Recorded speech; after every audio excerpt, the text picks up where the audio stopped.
What's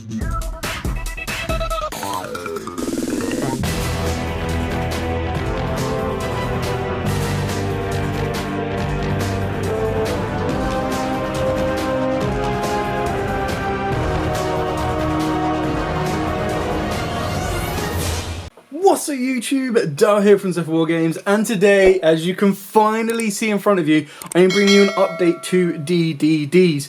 Not only do we get the introduction to Vice King Requiem, but finally in European TCG, Triple D Divine Zero King Rage is legal. We can now actually play it. Now I know those of you that are in America have been able to play this card since it came out in the Jump promo. Unfortunately, us in the European TCG have not been able to do so until this very moment. However, what I'm going to do is I'm going to take you through this profile. I'll also show you two of the brand new combos that now are legal for the European areas as well, so you get a full refresher. Before we get started, please smash that like button, hit that notification bell and subscribe so you don't miss out on any more upcoming content. A final shout out to, of course, Joe, who is the local DDD master, and of course Yugioh, Jacked Yugioh as well, who obviously inspires a lot of the usage to DDDs as well. So, diving headfirst into the profile, finally we get foil or upgraded foils for Necro Slime and Swell Slime, so you're playing 3 and 1. We didn't get a foil upgrade for Vice Typhoon, sadly, or, shockingly, Kepler. And then of course we've got the one Lamia. So obviously these two you want to be sending to the graveyard for your fusion plays. This you send to the graveyard as either a free body or your tuner for your synchro plays. And Swell is just as important as ever because it lets you fuse from the hand, but it also lets you banish itself, and that is how you get Rage onto the board. And Rage effect, for those of you who don't know, lets you tribute another DD monster you control to trigger one of the following effects. It can either attack directly, your opponent cannot activate cards or effects in their spell and trap card zone, or your opponent cannot activate cards or effects in the hand or graveyard. Basically means goodbye Imperm, Ash, Veiler, Ogre, Nibiru, the whole 9 yards, you are protected. Moving on to the Pendulums, we finally get a reprint for Double D Savant Kepler, Copernicus, sorry. God, I'll get there eventually. This one needed it. It was a £15 common, believe it or not, absolutely maddening. It is one of your best starters as well, and it is part of the free card starter that we get to at the end. Alongside, we've got the best new introduction to the deck with Double D Griffin. And then, of course, Sad Boy did not get a foil print in. I do not know why. Maybe an OTS Super is Double D Savant Kepler. That is your go-getter, your main starter. This is now the one card combo that is legal for the European areas. We've then got Double D Orpheros alongside a Triple D Oblivion King Ragnarok. Again, didn't get a reprint, so make sure you pick those up before they rocket. Alongside DD Cerberus, who also didn't get a reprint and is now needed in the deck. It is a common that came in the original structure deck, so make sure you dig those out before they rocket in price. We've then got the one Thomas, the one brand new Vice King Requiem, and the one Go Triple D Divine King Rage. The final monster is, of course, an honorary Archfiend Eccentric, which is basically a DD monster. And the reason that this is so important is it is your bridge for Small World. Now, it's entirely up to you. If you do not want to play the Archfiend Eccentric, you can cut Small World and put in the Piri-Rizzi map. The only reason I've done that is with the map, it has to be the first thing you activate during your main phase, which means the Go Triple D Divine King does not protect you from taking that burn damage. Keeping in mind, it will be basically paying 4,000 life points to get to a Kepler and go from there. It does have pros and cons in comparison to Small World. Obviously, the pros are that it can be done on its own. You don't need to have any other card in your hand to do it. You just pay the life points to get what you need. Whereas the Small World doesn't pay you life points, but it will banish one from the deck, one from the hand, and get you where you need to go. Then moving on to the last of the cards, I've gone with 2 Ash Blossom and 2 Ghost Bell. You can go 3 and 3. I was playing around with Crossout Designator, and it's just trying to find the space for it, really. Basically, what you're trying to do with this deck is you're trying to maximize its potential, and then you try to get to your Rage play before your opponent, before you get into your Gilgamesh play, because that is usually the main choke point. And once you get to Rage off of that play, your opponent kind of is a little bit stuck because they can't then Imperm, Veiler, Ogre, Ash, or anything from all your plays from that point on. Going on to the spells, we've got double talents. So this can be either 2 more hand traps or 2 crossout designators.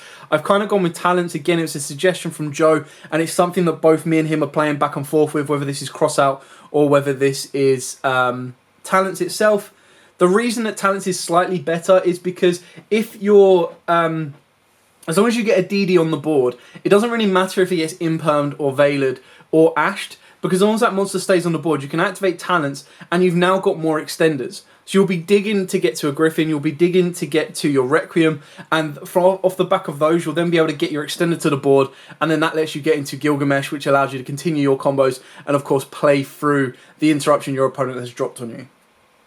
Triple Small World, obviously the cheaper option is the Puri map. It is entirely down to personal preference. I'm trying this out at the moment. Now, the bridge that you use is the Archfiend Eccentric.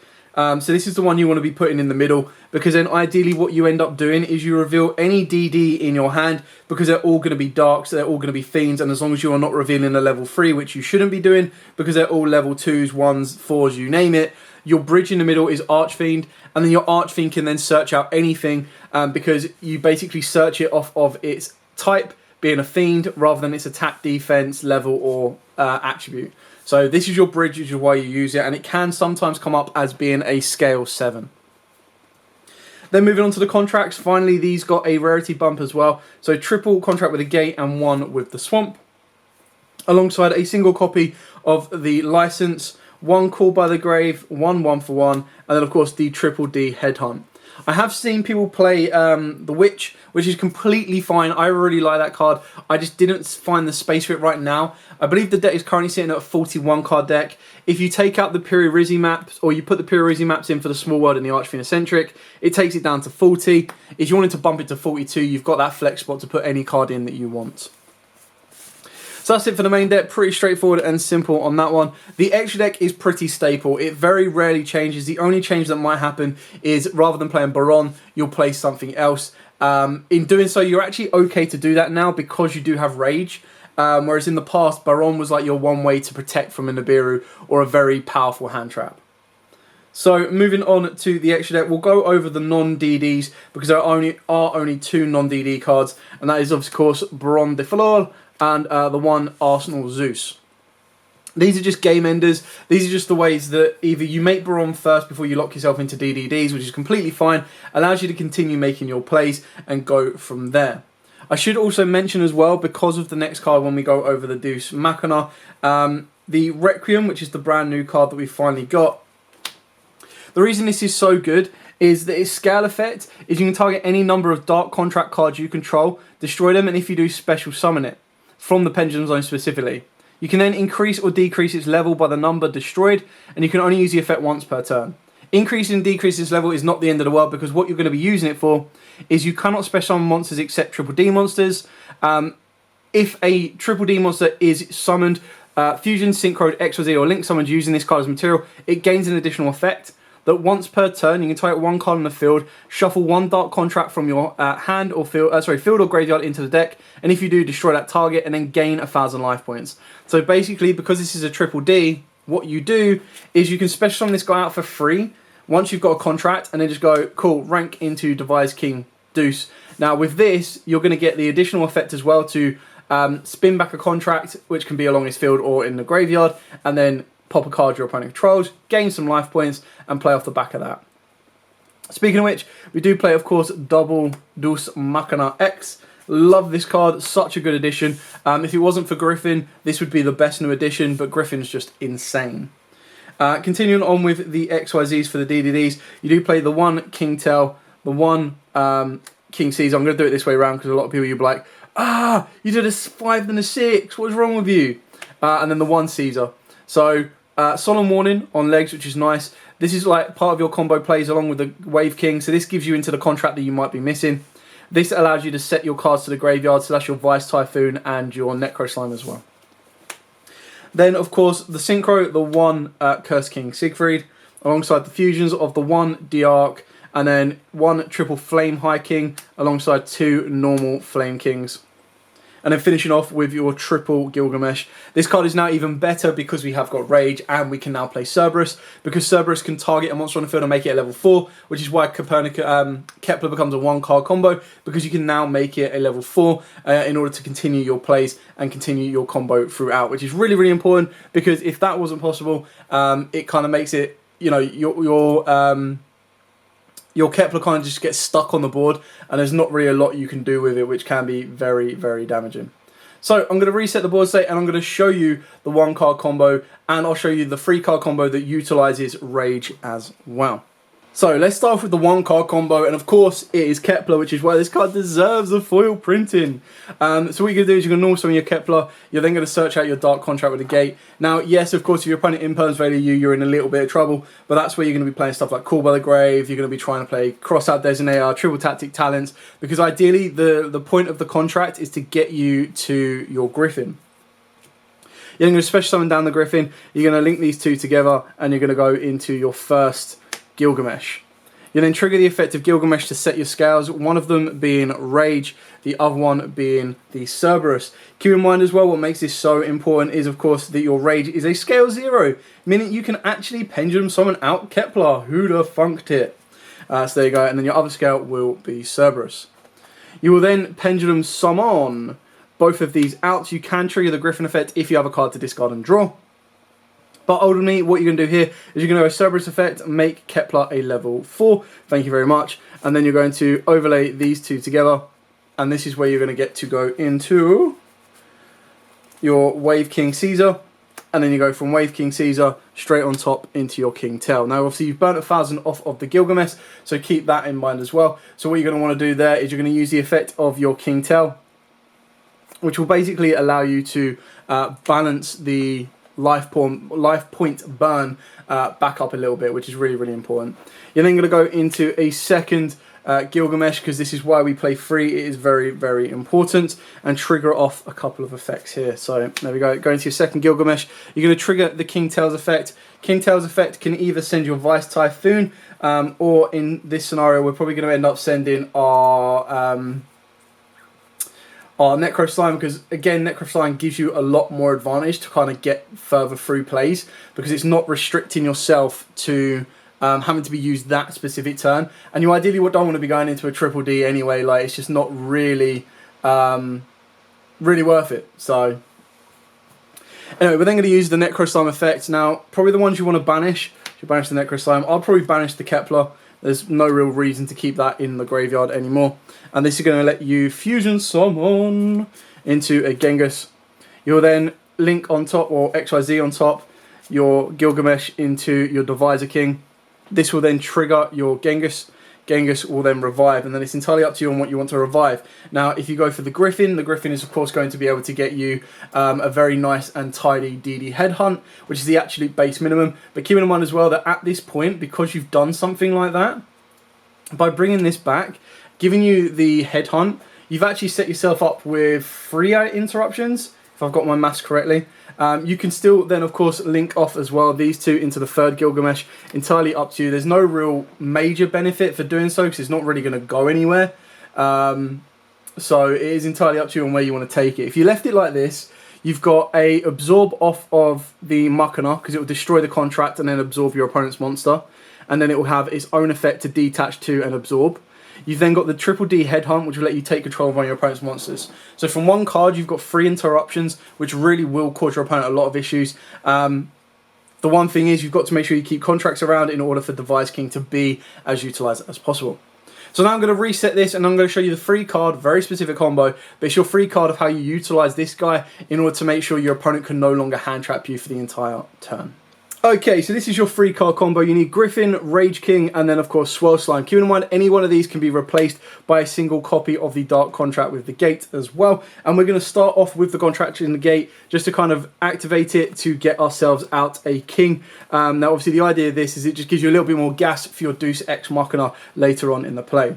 So we're going to start here. You're going to start by fusion summoning from the hand using Swirl and Griffin, and this will give you into your Genghis.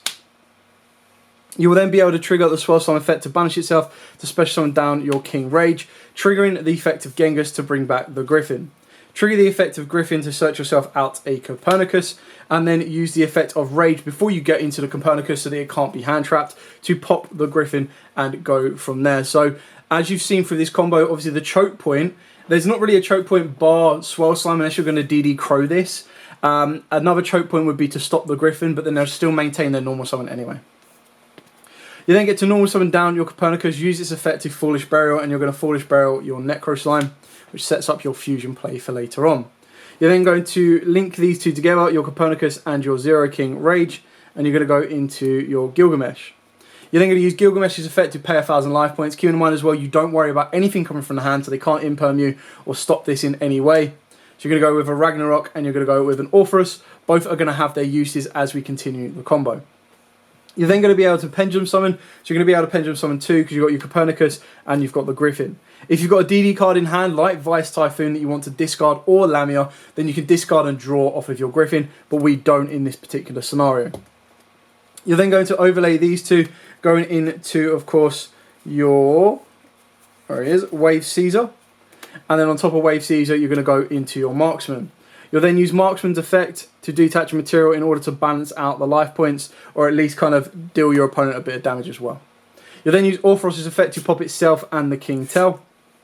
This will then trigger King Tell's effect to Foolish Burial, and the card you're going to want to Foolish Burial, whether you do this now or whether you did it off Copernicus, would either be Necro Slime or, in this scenario now, Vice Typhoon, because you've already sent the Necro Slime. So you've still got a lot of plays to go around, so keep that in mind as well. You're going to start off with Fusion Summoning a Necro Slime. It's not the end of the world if you use Vice Typhoon instead. It's entirely up to you. The cards you want to banish from the graveyard are the spare ones of Copernicus and Griffin. So by using that effect, what you want to summon out now is you want to summon out Diarch, and we're going to put it on the far scale as possible.